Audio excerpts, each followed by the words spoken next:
এয়া চাওক উদ্যান কোনোবাই কল্পনা কৰিব পাৰেনে যে যোৰহাট নগৰৰ মাজমজিয়াত এনে এখন উদ্যান আপোনাৰ চকু যিমান দূৰলৈকে যায় সিমান দূৰলৈকে লক্ষ্য কৰক যে অতি কম সময়ৰ ভিতৰতে এই উদ্যানখন নিৰ্মাণ কৰি তোলা হৈছে আৰু আমি নিশাৰ ভাগত ইয়াৰ দৃশ্য গ্ৰহণ কৰিবৰ বাবে এইকাৰণে আহিছোঁ যে ইয়াত যিটো আলোকৰ যিটো খেলা পানীৰ যি ফোৱাৰা আছে আৰু গছ লতিকাৰ সৈতে যি পোহৰৰ যিটো খেলা সেই খেলাটো অনুভৱ কৰিবৰ বাবে আৰু যিসকল লোকে ইয়ালৈ আহি কিছু সময় অতিবাহিত কৰিব বিচাৰে আৰু তেওঁলোকে এই পাৰ্কখনলৈ এই উদ্যানখনলৈ আহিবই লাগিব আৰু কিছুদিন পূৰ্বলৈকে যোৰহাটৰ এই যিটো ৰাস্তা যিটো জেল চাৰিআলি বুলি কওঁ বৰপেটাৰ তালৈ যিসকল লোক আহে তাৰ কাষতে থকা এনেধৰণৰ সেই জৰাজীৰ্ণ ঘৰকেইটা যিসকলে দেখিছিলে তেওঁলোকে অনুভৱ কৰিব পাৰিব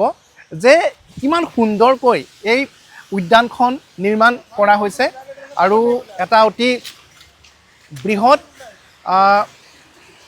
প্ৰকল্প সমগ্ৰ উত্তৰ পূৰ্বাঞ্চলৰ ভিতৰতে আটাইতকৈ বৃহৎ উদ্যান আৰু আমি দেখুৱাইছোঁ আৰু ইয়াৰ উপৰিও আমি দেখুৱাইছোঁ যে লক্ষ্য কৰক কিমান এটা মনোমোহা পৰিৱেশ বিশেষকৈ যিখন জেলৰ যিখন দেৱাল সেই দেৱালখন লক্ষ্য কৰক সেই গেটখনৰ ভিতৰলৈ সোমাই গ'লেই আমি দেখা পাম যে কুশল কোঁৱৰকে ধৰি বাকী যিসকল মুক্তিযোদ্ধা আছিলে সেই মুক্তিযোদ্ধাসকলৰ চেল ফাঁচিকাঠ আৰু সেইখিনি যি বুৰঞ্জী সেই বুৰঞ্জীসমূহ আমি